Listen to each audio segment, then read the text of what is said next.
नमस्कार, आपण पाहत आहात सूरज ग्रुप प्रस्तुत सामान्य जनतेचा आवाज नांदेड सीएम न्यूज।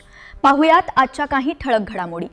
नमस्कार, आपण पाहतात सूरज ग्रुप प्रस्तुत सामान्य जनतेचा आवाज नांदेड सीएम न्यूज। आज आपण नांदेड जिल्ह्यातील कंधार तालुक्यात आहोत आणि या ठिकाणी आज आरक्षण उपवर्गीकरणासाठी या ठिकाणी आक्रोश मोर्चा आयोजित केला होता। त्यानिमित्त या ठिकाणी लातूरचे माजी आमदार माननीय भालेराव साहेब आपल्या सोबत आहेत। आपण त्यांच्याशी चर्चा करतात। काय सांगणार साहेब याविषयी? भारत देशाच्या सर्वोच्च न्यायालयाने सबंध भारत देशाला अनुसूचित जाती आणि जमातीसाठी अबकड उपवर्गीकरण त्या राज्यांनी त्या धर्तीवर निर्णय घ्यावा अशा पद्धतीचा आदेश त्या ठिकाणी लागू केलेला आहे आणि त्या आदेशाची अंमलबजावणी तामिळनाडू असेल, त्या ठिकाणी केरळ असेल, कर्नाटक असेल, तेलंगणा असेल, आंध्र असेल, तसेच पंजाब असेल, अशा अनेक राज्यांनी उपवर्गीकरणाचा त्या ठिकाणी आदेश मान्य केलेला आहे। त्याच धर्तीवर महाराष्ट्र राज्य सरकारने उपवर्गीकरण अबकड त्या ठिकाणी 59 जातीसाठी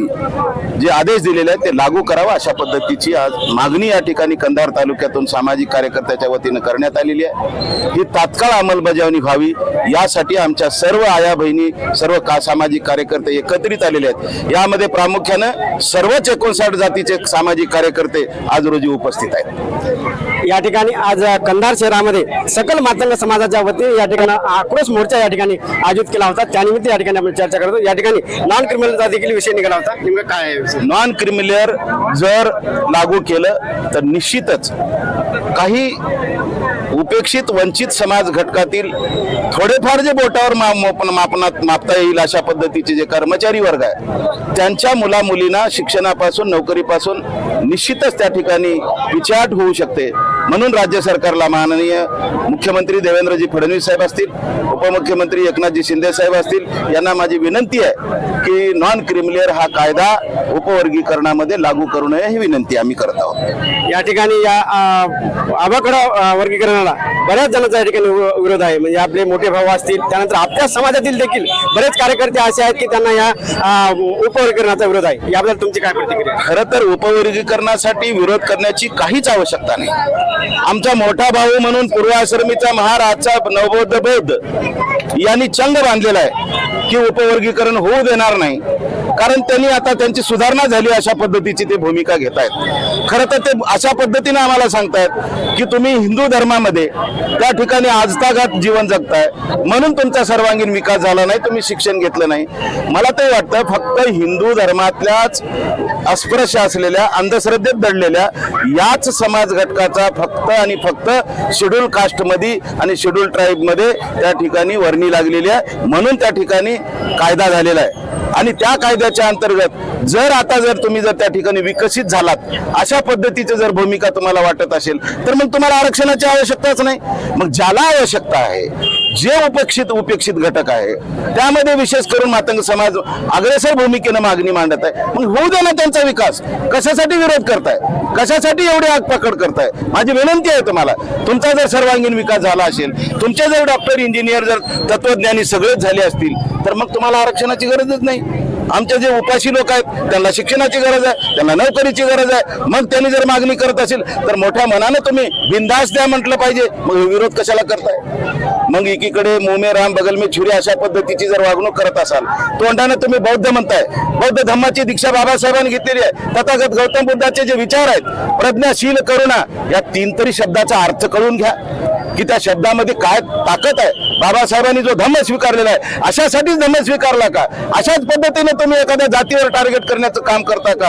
हे थांबवा, माझी विनंती आहे। आपण अत्यंत प्रगल्भ अशा पद्धतीने बाबासाहेबांच्या विचाराला जर आपण समग्र होऊ, आपण तुम्ही आम्ही सगळे मिळून भाऊ समजू, तर असा विरोध करण्यापेक्षा आपल्या एखाद्या लहान वर्गाला, आपल्या एखाद्या समाजामधल्या पीडित असलेल्या, शोषित असलेल्या, अंधश्रद्धेत पिछाडीत पडलेल्या लोकांचा शिक्षणाचा सुद्धा भाग वाढला पाहिजे, त्या ठिकाणी टप्पा वाढला पाहिजे, त्या ठिकाणी नोकरीच्या सुद्धा टप्प्यामध्ये ती आली पाहिजे, यासाठी हा उपवर्गीकरणाचा लढा आहे। म्हणून माझी विनंती आहे, या ठिकाणी आंबेडकर चळवळीतील खऱ्या अर्थाने आंबेडकर वंशज म्हणून या ठिकाणी प्रकाश आंबेडकर असतील, आनंदराज आंबेडकर असतील, तसेच रामदास आठवले साहेब असतील, सगळे जेवढे नेते आहेत तेवढ्याला सगळ्याला माझे हात जोडून विनंती आहे की तुम्ही तुमच्या ज्या बाबासाहेबांच्या विचाराच्या नावाखाली काही अर्वाच्य पद्धतीनं जी पूर्व आश्रमीची महार मंडळी त्या ठिकाणी फार मोठ्या प्रमाणे उद्रेक करत आहेत, मातंग समाजावर हमले करत आहेत, अण्णाभाऊंची बदनामी करत आहेत, लहुजींची बदनामी करत आहेत, महात्मा ज्योतिबा फुलेंची बदनामी करत आहेत, लोकमान्य टिळकांची बदनामी करत आहेत, हे थांबवा. खरे जर शहाणे असाल तर हे महापुरुषावर चिखलफेक करण्याचं काम आंबेडकर चळवळीतल्या सगळ्या नेत्यांनी हे थांबवण्याचं काम केलं पाहिजे. समाज बांधवावर अशा पद्धतीच्या अश्लील भाषेचे चाळे करून बोलणाऱ्याला त्या ठिकाणी जेरबंद करा. आणि जर तुम्ही नाही जेरबंद केलं तर राज्य सरकारला माझी विनंती आहे की यांना ताबडतोब जेरबंद करा, यांचे सायबर गुन्हे दाखल करा, यांना अटक करा. घाणेरड्या शब्दाने त्या ठिकाणी बदनाम करत आहेत, या ठिकाणी वेगवेगळ्या पद्धतीने त्या ठिकाणी अनाप शनाप शब्द वापरत आहेत, या ठिकाणी धमक्या जीवे मारण्याच्या देत आहेत. जर अशा पद्धतीचं जर सुरू जर झालं तर निश्चित रूपाने अराजकता माजल्याशिवाय राहणार नाही. म्हणून तुम्हाला आमची विनंती आहे, तथागत गौतम बुद्धाच्या विचाराला जर आत्मसमर्पण करून आपण जीवन जगत असाल तर आपला मांग भाऊ, चांभार भाऊ, ढोर भाऊ, जेवढे चर्मकार असतील, जेवढे मांगारोडी असतील, जेवढ्या 59 जाती आहेत, मेहतर आहे, बुरुड आहे, माला जंगम आहे, या सगळ्यांचा सर्वांगीण विकास हाच ध्यास फक्त शिक्षण आणि नोकरीसाठी या उपवर्गीकरणात आम्ही मागतोय. अजून तर मागणी आमची पुढे आहेच. सामाजिक न्याय खात्याच्या अंतर्गत करोडो रुपयाचं बजेट आहे, त्याच्यातल्या करोडो रुपयाच्या बजेटचा आम्हाला कुठलाही टप्पा त्या ठिकाणी मिळत नाही. म्हणून आमच्यामध्ये सुशिक्षित बेरोजगारी वाढलेली आहे. आमच्या ठिकाणी मोठ्या प्रमाणामध्ये या ठिकाणी कुठलाही सर्वांगीण विकास होऊ शकला नाही. याचा सुद्धा विकास झाला पाहिजे. याच्यासाठी सुद्धा आमची डिमांड येणाऱ्या काळामध्ये मुख्यमंत्री महोदयांना, राज्य सरकारनं आम्ही देऊ आणि ती सुद्धा डिमांड पूर्ण झाली पाहिजे. यासाठी जर तुम्ही तात्काळ जर निर्णय नाही घेतले तर आम्हाला महाराष्ट्रभर आंदोलन उभा केल्याशिवाय पर्याय राहणार नाही, अशा पद्धतीची आमची भूमिका आहे. आज या आक्रोश आंदोलनामध्ये या ठिकाणी लाल झेंडा असेल, पिवळा झेंडा असेल, निळा झेंडा असेल, अनेक झेंडे या ठिकाणी आले. आपण भाषणामध्ये असं म्हणत की या ठिकाणी सर्व संबंध मातंग समाजाला सर्व झेंडे बाजूला ठेवून एक नवीन झेंडा देणार आहोत. याबद्दल काय परिस्थितीचं भान ठेवून आमच्यातली काही गटातटाने निर्माण झालेली जी सामाजिक कार्यकर्त्याची जी काही वज्रमूठ आहे ती कुठेतरी डायव्हर्ट होताना दिसते. ही फार खेदाची बाब आहे. कुठल्याही सामाजिक संघटनेच्या कार्यकर्त्यांनी जर एखादी संघटना बांधली असेल, त्याच्यातून आपण काम करत असाल, स्वाभिमानानं त्या ठिकाणी जरी करत असलात तर ते स्वाभिमान एखाद्या सामाजिक संघटनेच्या नावाखाली एक वेगवेगळे झेंडे कलरबाज त्या ठिकाणी करून आपल्याला चालणार नाही. आपल्यामध्ये फूट पाडूनही जमणार नाही. सगळ्या सामाजिक संघटना जर समाजाच्या सर्वांगीण विकासासाठी काम करत असतील तर त्याचा एकच झेंडा असावा. जशा पद्धतीनं आज या ठिकाणी रिपब्लिकन पार्टीचे 7-8 गट आहेत, परंतु एकच झेंडा आहे. आज पूर्व आश्रमीचा महार, आजचा बौद्ध नवबौद्ध, कुठलाही कार्यक्रम असू द्या, एक निळा झेंडा काढला की त्या ठिकाणी सगळा दलित समाज समजून त्या ठिकाणी एकत्रित येतात. मग आमच्या मातंग समाजातील सामाजिक नेत्याच्या डोक्यामध्ये काय येत नाही? एखादा झेंडा जर आपण अस्तित्वाचा लढा म्हणून जर उभा केला, एकाच झेंड्याखाली आपण येऊया. या ठिकाणी आता तुम्ही बघितलं, कुणाचा लाल आहे, कुणाचा पिवळा आहे, कुणाचा निळा आहे, कुणाचा कसा आहे, काय, कुणाचा भगवा आहे, कुणाचा केसरी आहे, कोणी हात घालते, कोणी पाय काय पृथ्वी काढते, कोणीतरी सूर्य काढते, कोणी चंद्र काढते. ही जर आपली एकात एक नाही बापातली एक नाही अशी परिस्थिती जर झाली तर आपण संघटित नाही तर आपण विघटित होऊन काम करू.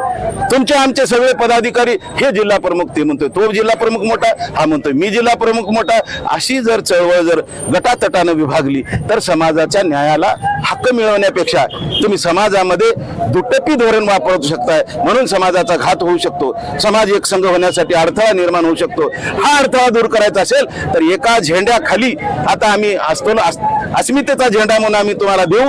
त्या झेंड्याखाली संबंध महाराष्ट्र एकत्रित आल्याशिवाय राहणार नाही असा आम्हाला विश्वास आहे. मला वाटते मातंग समाज हा शहरातच नाही तर वाडी तांड्यावर गावाच्या बाहेर राहणारा समाज आहे आणि त्या समाजाला एक तळागाळाच्या समाजापर्यंत आपला संदेश जावा, याकरता काय संदेश द्याल आजच्या या? निश्चितच आज कंधार तालुक्यामधून मातंग समाजाच्या सर्व चळवळीतल्या समाजातल्या सर्व सामाजिक कार्यकर्त्यांना माझी विनंती आहे की आपण घेतलेला कार्यक्रम अत्यंत स्तुत्य आणि उपक्रम चांगला आहे. या उपक्रमातून, या मोर्चाच्या बांधणीतून सामाजिक ऐक्य घडवण्यासाठी आता तुम्ही कोणी गटतट जरी आज या ठिकाणी दिसत असतील तर निश्चितच त्याला थोडंसं बाजूला सारून आपण एकत्रित या. मला सदैव तुम्ही गाव, शहर, तालुका, जिल्हा अशा पातळीवर तुम्ही त्या ठिकाणी आंदोलनाची लढाई उभा करा. तुम्हाला त्या ठिकाणी पाहिजे ती व्यवस्था पूर्ण करण्याची व्यवस्था करण्याचं काम हा सुधाकर भालेराव केल्याशिवाय राहणार नाही, हा तुम्हाला विश्वास देतो. परंतु गटदट सगळे संपून मातंग समाज 59 जाती सोबत घेऊन आम्ही हे उपवर्गीकरणाचा लढा उभा करू, अशा पद्धतीची भूमिका मी या सामाजिक कार्यकर्त्याला एक निवेदनाच्या माध्यमातून, विनंतीच्या माध्यमातून सूचना केलेली आहे आणि सगळ्यांनी हात वर करून सांगितलेलं आहे की येणाऱ्या काळामध्ये एका झेंड्याची लढाई आपण निश्चित रूपाने लढू. या ठिकाणी आपण लातूरचे माजी आमदार माननीय भालेराव सर यांच्याशी आपण चर्चा केली. या ठिकाणी नांदेड शहरात असेल, कंधारच नाही तर नांदेड शहर आजूबाजूच्या शहरातून देखील अनेक या ठिकाणी समाज बांधव आलेत. आपण त्यांच्याशी चर्चा केली. काय सांगणार सर? कंधार शहरामध्ये जो उपवर्गीकरणाच्या संदर्भानं आज जो महाविराट मोर्चा झाला, या मोर्चामध्ये उपस्थित सर्व मातंग समाज आणि इतर जातीच्या बांधवाचं मी स्वागत करतो. मित्र हो, लढा हा आमचा 30 वर्षाचा आहे आणि मागणी एकच आहे की उपवर्गीकरण झालं पाहिजे. आमचा जातीविरोधी लढा नाही, आमचा संघर्ष आहे की आमच्या हिश्श्याला जे यायला पाहिजे ते आतापर्यंत 50, 60, 70 वर्षात ते आलं नाही, ते आमच्या ताटामध्ये तुम्ही द्यावा. आमचा मोठा भाऊ म्हणून तुम्ही सन्मानानं आम्हाला विरोध न करता की हे तुमच्या हक्काचं आम्ही आतापर्यंत उपभोग घेतलेला आहे आणि आता आम्ही तुम्हाला सन्मान हे तुम्हाला देऊ इच्छितो, असं बौद्ध समाजाने, चांभार समाजाने याच्या विरोधामध्ये न येता सर्व मातंग समाजाच्या सोबत राहून या वर्गीकरणाला पाठिंबा द्यावा. आणि सरकारला हे मी विनंती करतो की हे तुम्ही टाळाटाळीचे वेळ घालूपणाचं जे तुमचं नियोजन आहे ते थांबावं आणि मातंग समाजाचाच नाही तर 59 जातीच्या न्यायासाठी वर्गीकरणाचा निर्णय लवकरात लवकर घेऊन सर्वांना न्याय द्यावा. धन्यवाद.